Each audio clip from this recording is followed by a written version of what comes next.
मित्रों, भगवान शिव ने स्वयं माता पार्वती को बताया है कि वह कौन से पाप के कारण कौन सी स्त्री के भाग में पुत्र की प्राप्ति नहीं होती है। एक बार की बात है, भगवान शिव कैलाश पर्वत पर बैठे हुए थे। तभी माता पार्वती अपने पुत्र गणेश जी से मिलकर के भगवान शिव के पास आती हैं। जब माता पार्वती भगवान शिव के पास पहुंच आती हैं, तो उन्हीं के समीप में जाकर बैठ जाती हैं। फिर माता पार्वती कहती हैं, हे स्वामी, आज मेरे मन में 3 प्रश्न उठ रहे हैं। यदि इन 3 प्रश्नों के उत्तर देकर आप मुझे संतुष्ट करेंगे, तो मेरे मन को बहुत शांति मिलेगी और मेरा मन बड़ा हल्का हो जाएगा। मित्रों, फिर आगे भगवान भोलेनाथ कहते हैं। हे देवी, आखिर तुम्हारे मन में कौन से 3 प्रश्न हैं? फिर माता पार्वती जी कहती हैं, हे प्रभु, हमारा पहला प्रश्न यह है कि वह कौन सी स्त्री होती है जिसके भाग्य में संतान का सुख नहीं होता है, यानी उन्हें पुत्र की प्राप्ति नहीं होती है। और मेरा दूसरा प्रश्न यह है कि वह कौन सी स्त्री है जो समय से पहले विधवा हो जाती है। और हमारा तीसरा प्रश्न यह है कि वह कौन सा श्रृंगार करने से स्त्री को स्वर्ग में स्थान प्राप्त होता है या उसे स्वर्ग की प्राप्ति होती है। मित्रों, तभी भगवान भोलेनाथ कहते हैं, हे देवी पार्वती, यह तुम्हारे तीनों प्रश्न मनुष्यों के लिए बहुत ही ज्यादा महत्वपूर्ण है। और जो भी मनुष्य इस कथा को पूरा मन और ध्यान लगाकर सुनता है, वह निश्चित ही समझ जाता है कि वह कौन सी स्त्री होती है जिनके भाग्य में पुत्र की प्राप्ति नहीं होती है। मित्रों, जो भी व्यक्ति इन तीनों प्रश्नों के उत्तर समझकर इस पर्याप्त ज्ञान को अपने जीवन में उतार लेता है, उसे जीवन में सुख की प्राप्ति होती है। मित्रों, फिर आगे भगवान शिव कहते हैं, हे देवी पार्वती, अब मैं तुम्हें तुम्हारे तीनों प्रश्नों के उत्तर एक छोटी सी कथा के माध्यम से देने वाला हूं। इस कथा के माध्यम से तुम अपने तीनों प्रश्नों के उत्तर ठीक तरह से समझ पाओगी। परंतु मेरी एक शर्त है, जब तक मैं इस कथा को सुनाऊं, तब तक तुम्हें इस कथा को ध्यान से सुनना होगा। तो माता पार्वती कहने लगीं, हे प्रभु, मैं आपको वचन देती हूँ कि इस कथा को मैं पूरे मन और लग्न से सुनूंगी। आप कृपया उस कथा को आरंभ करें। नमस्कार मित्रों, आप सभी लोगों से निवेदन है कि इस कथा को और कहानी को आरंभ करने से पहले कमेंट बॉक्स में हर हर महादेव लिखकर वीडियो को लाइक करके चैनल को सब्सक्राइब करके बेल आइकन ऑल पर प्रेस कर लीजिए, जिससे आप सभी लोगों को हमारा वीडियो सबसे पहले मिले और आप सभी लोग प्राचीन कथाओं और कहानियों से जुड़े रहें। और हाँ मित्रों, आप सभी से विनती है कि आप भी इस कथा को पूरा जरूर सुने। इसे आधा अधूरा सुनना पाप माना जाता है। मित्रों, फिर आगे भगवान भोलेनाथ कथा को सुनाते हुए कहते हैं, हे देवी पार्वती, प्राचीन काल की बात है। एक राज्य में एक छोटा सा नगर था। उस नगर में एक सेठ रहता था। उस सेठ के 2 बेटे थे और सेठ के बेटों की शादी भी हो चुकी थी। सेठ की पत्नी और सेठ के बड़े बेटे दोनों का ही स्वभाव दुष्ट प्रवृत्ति का था। इसलिए सेठ की पत्नी अपने बड़े बेटे की पत्नी से बहुत ही ज्यादा प्यार करती थी, मगर छोटे बेटे की पत्नी जो थी, वह बड़ी ही अच्छे स्वभाव की थी और वह एक पतिव्रता स्त्री भी थी और पूरे घर का सारा कामकाज भी वह अकेले ही करती थी। इतना कुछ होने पर भी सेठ की पत्नी और बड़े बेटे की पत्नी छोटी बहू का हमेशा ही अपमान करती रहती थी। मित्रों, फिर आगे भगवान भोलेनाथ कहते हैं, हे देवी पार्वती, सेठ के बड़े बेटे की बहू को एक बेटा था और छोटी बहू को एक पुत्री थी। सेठ की पत्नी हमेशा पुत्र को लेकर छोटी बहू को ताना मारती रहती थी, लेकिन वह क्या कर सकती थी? वह हमेशा उनके ताने सुनती रहती थी। मित्रों, फिर भगवान शिव कहते हैं, हे देवी पार्वती, अब मैं तुम्हें छोटी बहू की कहानी अच्छे तरीके से सुनाता हूं। इस कहानी से तुम्हें तुम्हारे पहले प्रश्न का उत्तर प्राप्त होगा। तुम्हारा पहला प्रश्न था कि कौन सी स्त्री के भाग्य में पुत्र की प्राप्ति नहीं होती है। हे देवी, उस सेठ की जो पत्नी थी, वह पहले से ही बड़े दुष्ट स्वभाव की थी। वह हमेशा सेठ से झगड़ा करती और सेठ को गालियां भी देती थी। उसके कुटिल स्वभाव से सभी घर वाले बहुत ही ज्यादा परेशान थे, परंतु अपनी सीधी साधी छोटी बहू को वह कुछ ज्यादा ही परेशान करती रहती थी। उसको सताने में उसको बहुत ही ज्यादा आनंद आता था। सेठ के छोटे बेटे की पत्नी का नाम राधिका था। वह बेचारी राधिका सुबह जल्दी उठ करके अपने कामकाज में जुट जाती थी। इतना करने पर भी सेठ की पत्नी की निगाह में राधिका हमेशा टहलती ही रहती थी। एक दिन की बात है, राधिका घर में झाड़ू लगा रही थी तो सेठ की पत्नी बोली कि तेरे हाथ में जान नहीं है क्या? तू जल्दी जल्दी झाड़ू लगा, मैं मंदिर जा रही हूँ। मेरे लौट कर आने से पहले तू भोजन बनाकर तैयार रखना और आते ही मैं उस भोजन को ग्रहण करूंगी। और सुन, एक अन्न का दाना भी बर्बाद ना हो पाए। वह बेचारी करती भी तो क्या, वह अपनी सास की बातों को सुनती रही और घर की साफ सफाई करने के बाद राधिका खाना बनाने में लग गई। खाना बनाते समय वह मन में सोच रही थी कि मेरे इतना काम करने के बाद भी एक पल के लिए मैं चैन की सांस नहीं ले पाती हूं और मेरी सास हर समय मेरे काम में कोई ना कोई गलती निकालती रहती है। राधिका यह सब सोच ही रही थी। इतने में दरवाजा खटखटाने की आवाज आई तो राधिका ने सोचा कि अभी तो भोजन तैयार ही हुआ है, लगता है मेरी सासू मां आज बहुत जल्दी ही लौट आई हैं। और राधिका ने दरवाजा खोला तो उसने क्या देखा कि बाहर दरवाजे पर एक सन्यासी महात्मा खड़े हैं। मित्रों, वह साधु महाराज राधिका से कहता है, हे बेटी, तुम्हारा सुहाग अमर रहे। बाबा को कुछ भोजन करा दो, मुझे बड़ी तेजी से भूख लग रही है। मित्रों, तब भगवान शिव माता पार्वती से कहते हैं, हे देवी पार्वती, राधिका बहुत सुशील और संस्कारी थी। उसने सोचा कि साधु महाराज को भोजन करा तो दूं, परंतु यदि मेरी सास आ गई तो मेरी खैर नहीं रहेगी। फिर कुछ देर सोच विचार करने के बाद उसने सन्यासी को भोजन करने के लिए अंदर आने को कहा। और उसी समय राधिका के मन में एक विचार आया कि सास से डरना कैसा, यदि मेरी सास आ भी जाएगी और मुझसे कुछ कहेगी तो मैं उनसे कह दूंगी कि मैं अपने हिस्से का भोजन इन महात्मा को दे रही हूं। फिर भगवान भोले बाबा कहते हैं, हे देवी पार्वती। फिर ऐसा सोचकर राधिका साधु बाबा को अंदर ले गई और अतिथि धर्म का पालन करते हुए उस साधु को भोजन दे दी। फिर साधु महाराज उस भोजन की थाली को बड़े ध्यान से देखते हैं तो उसमें कई प्रकार के व्यंजनों से थाली सजी हुई थी। कितने प्रकार का भोजन साधु बाबा को कई दिनों के बाद मिला था। उस भोजन की थाली को देखकर साधु बाबा बड़े प्रसन्न होते हैं और भोजन को प्रसन्न मन से ग्रहण कर ही रहे थे। तभी राधिका की सास आ गई और फिर साधु को घर के अंदर बैठा भोजन करते देखकर कि उसका गुस्सा 7वें आसमान पर जा चढ़ा और साधु महाराज से कहने लगी, यहाँ पर क्या किसी प्रकार का भंडारा या दावत नहीं चल रहा है, जो तुम राह चलते भिखमंगों को घर में बिठाकर भोजन खिला रही हो? राधिका ने अपनी सास को रोकने की बहुत कोशिश की, परंतु उस दुष्ट स्त्री ने सन्यासी को धक्के मारकर घर से बाहर निकाल दिया और उसका खाना उठाकर के फेंक दिया। अब उसका क्रोध राधिका पर टूटा और कहने लगी, अरे दुष्ट औरत, मैंने तुझे कहा था कि अन्न का एक दाना भी बर्बाद नहीं होना चाहिए, लेकिन तूने क्या किया? उस भिखमंगे को इतना सारा भोजन करा दिया। मित्रों, भगवान भोलेनाथ कहते हैं, हे देवी पार्वती। राधिका डरते हुए बोली, सासू माँ, मैंने सन्यासी बाबा को अपने हिस्से का भोजन दिया है और इसमें आखिर इतना गुस्सा होने की क्या बात है? द्वार पर आए अतिथियों को कभी खाली हाथ नहीं भेजते हैं, ऐसा शास्त्र में कहा गया है। मित्रों, इस प्रकार काफी देर तक सास और बहू की तकरार चलती रही। मित्रों, अंत में उस कुटिल सास ने राधिका को भी धक्के मार करके घर से निकाल दिया। अब वह बेचारी रोती हुई घर का दरवाजा पिटती रह गई थी, परंतु उसकी सांस पत्थर जैसी बन गई थी। उसका दिल नहीं पसीजा और उसके पास में एक ही रास्ता बचा था कि वह अपने मायके चली जाए। फिर भगवान शिव कहते हैं, हे देवी पार्वती। इस प्रकार राधिका दुखी होकर कि अपने मायके के लिए वहां से निकल गई।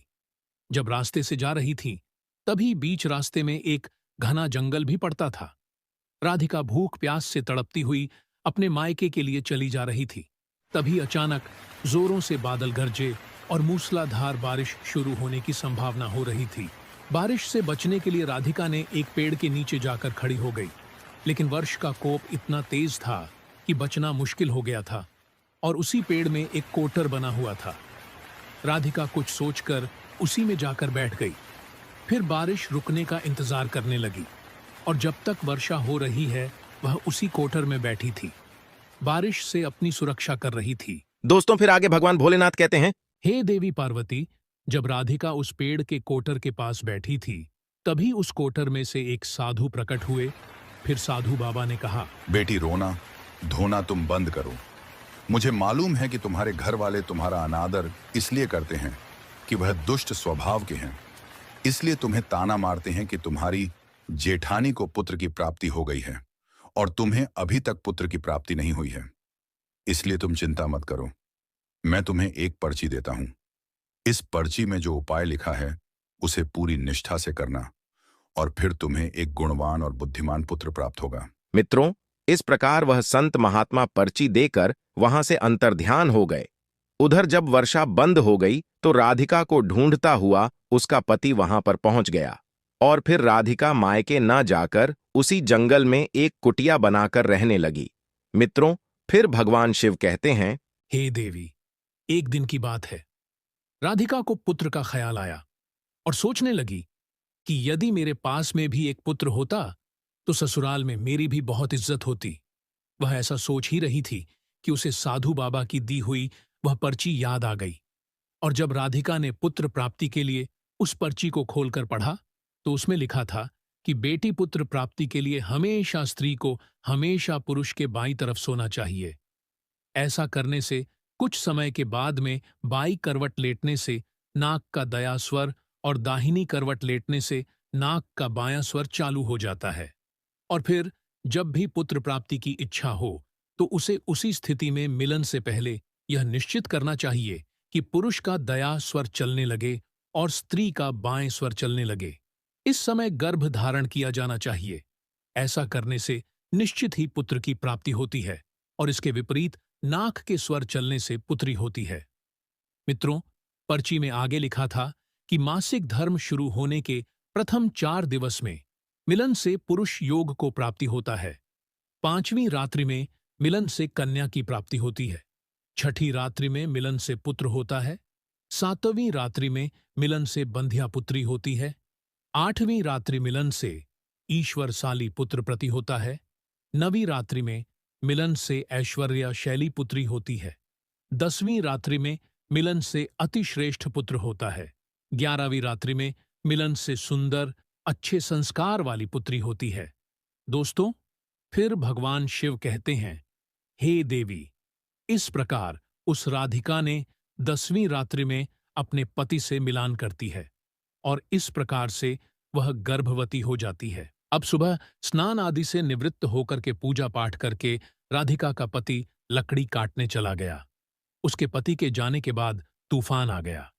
अब राधिका की झोपड़ी तूफान में उड़ गई और भारी बारिश होने लगी, और राधिका बारिश से बचने के लिए उसी पेड़ की कोटर में जाकर छुप कर बैठ गई। और राधिका ने पेड़ के ऊपर पता लिखा था ताकि जब उसका पति वापस आए तो पेड़ पर लिखा हुआ पता पढ़कर उसी पेड़ के पास आ जाए। दोस्तों, भगवान शिव कहते हैं, हे देवी, उधर राधिका उस पेड़ की कोटर में जाकर छुप जाती है, परंतु वह पेड़ का कोटर 2 राक्षसी का निवास स्थान था। इधर तो वह राधिका बारिश से बचने के लिए उस पेड़ की कोटर में बैठी हुई थी, और उधर वह दोनों राक्षसी बारिश से परेशान होकर कि उसी पेड़ की तरफ चली आ रही थी। पेड़ के नीचे आकर के एक राक्षसी कहने लगी, हे बहन, अब तो चला भी नहीं जाता। मेरा मन तो कर रहा है कि अब मैं उस सोना टापू पर चली जाऊं। तभी दूसरी राक्षसी बोली, इसमें क्या बड़ी बात है, ये पेड़ हमें अब भी उड़ा करके वहीं पहुंचा देगा जहां पर सोने का टापू है। मित्रों, ऐसा कहकर वह दोनों राक्षसी पेड़ के पास खड़ी हो गईं। अब तो पेड़ एकदम से आकाश में उड़ने लगा। उधर थक्की हरी राधिका पेड़ के कोटर में बैठी हुई थी और राधिका को नींद आ गई थी, लेकिन पेड़ के उड़ने से लगने वाले झटके से राधिका की नींद खुल गई और पेड़ को उड़ता देखकर वह एकदम से घबरा गई। जब राधिका ने बाहर देखा तो पेड़ की डाल पर 2 राक्षसी थी, और राधिका ने उपस्थिति के साथ समझौता किया और सोचा कि जो होगा अच्छा ही होगा। फिर कुछ देर की उड़ान के बाद में वह पेड़ एक सोना टापू पर पहुंच करके उतर गया। उधर दोनों राक्षसी को भूख लग रही थी, इसलिए वह दोनों शिकार की तलाश में निकल गई। मित्रों, फिर आगे भगवान शिव कहते हैं, हे देवी पार्वती, उन दोनों राक्षसी के जाने के बाद में राधिका पेड़ पर उसने चैन की सांस ली। अब जैसे ही राधिका ने सोना टापू पर फैले हुए सोना टापू को देखा तो वह एकदम से अचंभित में पड़ गई कि वहां का दृश्य एकदम सोनों से चमचमा रहा था। जैसे ही राधिका ने कुछ सोनों को हाथों में उठाया तो एकदम से चिल्लाने लगी, अरे, यह तो सोना की रेत है।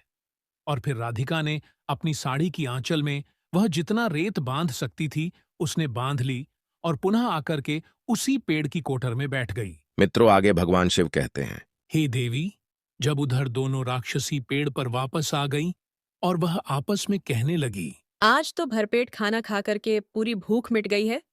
अब चलो वापस लौट चलते हैं, हम जहां से आए थे।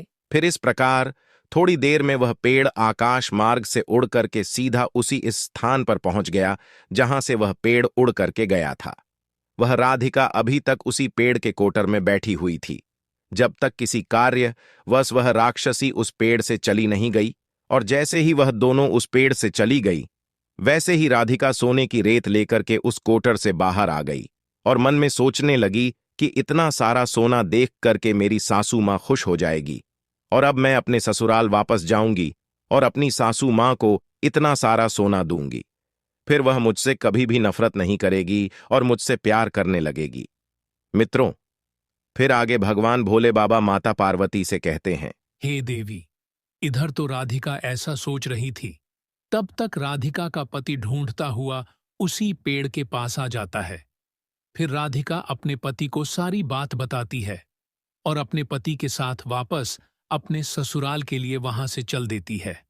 जब वह दोनों पति पत्नी अपने घर पहुंचते हैं तो राधिका अपनी सासू माँ से कहती है, देखो सासू माँ, मैं आपके लिए क्या लाई हूँ। और ऐसा कहकर के वह सारा सोना अपनी सासू माँ को देती है और उसे सोना कैसे प्राप्त हुआ, वह सारी घटना भी अपनी सासू माँ को बता देती है। मित्रों, भगवान शिव कहते हैं, सोना लेने के बाद में राधिका की सांस एकदम से क्रोधित होकर के बोली, अरे मूर्ख औरत, तू इतना ही सोना लेकर आ गई। इतने सोने से क्या होगा? मैं होती तो बहुत सारा सोना लेकर आ जाती। राधिका कहने लगी। माँ जी, हमारी 3-4 पीढ़ियों के लिए इतना सोना काफी है। तो सास कहने लगी, अरे मूर्ख, सोना भी काफी होता है क्या? जितना हो उतना ही कम है।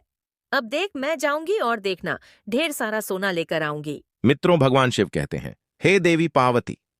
राधिका ने अपनी सास को बहुत समझाया, परंतु उस लालची दुष्ट स्त्री के समझ में एक भी बात नहीं आई। उसने राधिका की एक भी बात नहीं सुनी और जाकर के उसी पेड़ के कोटर में बैठ गई।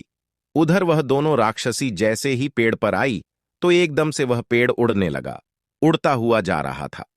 उधर वह राधिका की सांस मन ही मन बहुत खुश हो रही थी कि आज मैं बहुत सारा सोना एक साथ बटोर कर लाऊंगी। भगवान शिव कहते हैं, हे देवी, इधर तो राधिका की जो सांस थी वह अपने मन में खुशियां मना रही थी। उसी समय एक राक्षसी कहने लगी, चलो आज स्वर्णद्वीप पर ना चल करके मत्स्य द्वीप पर चलते हैं। आज मछलियां खाने का बहुत मन कर रहा है। और फिर जैसे ही राक्षसी ने मछली खाने का मन बनाया, इस प्रकार राक्षसी की बात सुनकर कोटर में बैठी वह लालची बुढ़िया स्वयं पर सब्र नहीं रख सकी और एकदम से बोल पड़ी, अरे, तुम सोना टापू क्यों नहीं जा रही हो? मत्स्य द्वीप पर मत जाओ, सोना टापू पर चलो। मित्रों, अब जैसे ही उस लालची स्त्री की इतनी आवाज राक्षसी ने सुना तो उसने समझ लिया कि इस पेड़ के कोटर में कोई बैठी है। और उन्होंने जैसे ही उन दोनों राक्षसी ने उस लालची बुढ़िया को देखा तो एकदम से उस पेड़ को आकाश में उड़ती जा रही थी और तेजी में उड़ने के कारण राधिका की सांस धरती पर गिर गई। धरती पर गिरते ही उस लालची बुढ़िया की मौत हो गई। अब जैसे ही सूचना उसके घर वालों को मिलती है तो उस बुढ़िया का पति यानी राधिका का ससुर राधिका के पास जाता है और उसे कहता है, बेटी, मैं तो उसे पहले से ही समझाता था कि तू ऐसा काम मत कर, क्योंकि कभी भी किसी को लालच नहीं करना चाहिए। और बहुएं बेटी तो एक जैसे होती है, उनको प्यार देना चाहिए। मगर उसने मेरी एक भी बात नहीं मानी और उसे उसके कर्मों का फल आज मिल गया। मित्रों, भगवान भोलेनाथ कहते हैं, हे देवी पार्वती। फिर उधर राधिका अपने पति के साथ में सुखपूर्वक जीवन यापन करने लगी। फिर कुछ समय गुजरने के बाद में राधिका को एक बुद्धिमान तथा गुणवान पुत्र की प्राप्ति हुई और पुत्र की प्राप्ति के बाद राधिका की खुशी का ठिकाना नहीं रहा और वह भगवान का शुक्रिया करने लगी। उधर सेठ के बड़े बेटे की बहू, जो हमेशा राधिका को पुत्र को लेकर ताने मारती रहती थी, जब राधिका को पुत्र की प्राप्ति हो गई और उसे धन भी प्राप्त हो गया। उधर सेठ के बड़े बेटे और बहू के दिन गरीबी में गुजरने लगे तो सेठ की बड़ी बहू जाकर के राधिका के आगे हाथ जोड़ करके अपनी गलती के लिए माफी मांगने लगती है। राधिका एक बहुत ही दयावान स्त्री थी और बहुत ही मधुर संबंध वाली स्त्री थी। इसलिए वह अपनी जेठानी को माफ कर देती है और वह जो भी सोना लेकर आई थी उसमें से कुछ सोना वह अपनी जेठानी को भी दे देती है। इस प्रकार वह पूरा परिवार अच्छे से जीवन यापन करने लगता है। मित्रों, फिर आगे भगवान भोले बाबा कहते हैं, हे देवी पार्वती, इस प्रकार जब समय धीरे धीरे सुखपूर्वक व्यतीत होने लगा तो सेठ की बड़ी बहू का जो पुत्र था वह अवगुण था, इसलिए सारा धन अवगुणों में बर्बाद कर दिया। और राधिका का जो पुत्र हुआ था वह बहुत ही गुणवान था। वह अपने जीवन में इतना आगे बढ़ा कि उसने अपने माँ बाप का नाम रोशन कर दिया। और फिर जब राधिका और उसकी जेठानी का जीवन समाप्त हुआ तो राधिका को स्वर्ग की प्राप्ति हुई और उसकी जेठानी को नरक में स्थान मिला। मित्रों, फिर आगे भगवान भोले बाबा कहते हैं, हे देवी पार्वती, तुम्हारा पहला प्रश्न था कि कौन सी स्त्री के भाग्य में पुत्र नहीं होता। तो समझ लो, संत के द्वारा दिए गए पर्ची के विपरीत जो कार्य करते हैं उनके भाग्य में पुत्र योग नहीं होता। और तुम्हारा दूसरा प्रश्न था कि कौन सा गहना पहनने से स्त्री या पुरुष की दर्दनाशक मौत होती है। तो समझ लो, वह है लालच रूपी का गहना जो सेठ की पत्नी ने पहना था और खूब सारा सोना लाने के लालच में पेड़ की कोटर पर बैठ गई और राक्षसी द्वारा नीचे फेंक दिए जाने के कारण सेठ की पत्नी की दर्दनाक मौत हो गई। लालच रूपी गहना कभी नहीं पहनना चाहिए। और हे देवी, तुम्हारा तीसरा प्रश्न था कि कौन सा श्रृंगार करने से स्त्री को स्वर्ग में स्थान मिलता है। तो वह चरित्र रूपी श्रृंगार है। चरित्रवान और पतिव्रता स्त्री सेठ की छोटी बहू यानी राधिका की तरह स्वर्ग में जाती है। इसलिए हर विवाहित स्त्री को पतिव्रता और चरित्रवान होना चाहिए। मित्रों, अगर ये कहानी आप लोगों को पसंद आई हो तो कमेंट बॉक्स में हर हर महादेव लिख करके वीडियो को लाइक करके चैनल को सब्सक्राइब करके बेल आइकन ऑल पर प्रेस कर लीजिए, जिससे आप सभी लोगों को प्राचीन कथाएं और कहानियां सबसे पहले प्राप्त हो सके। मित्रों, वीडियो को पूरा देखने के लिए आप सभी लोगों का धन्यवाद।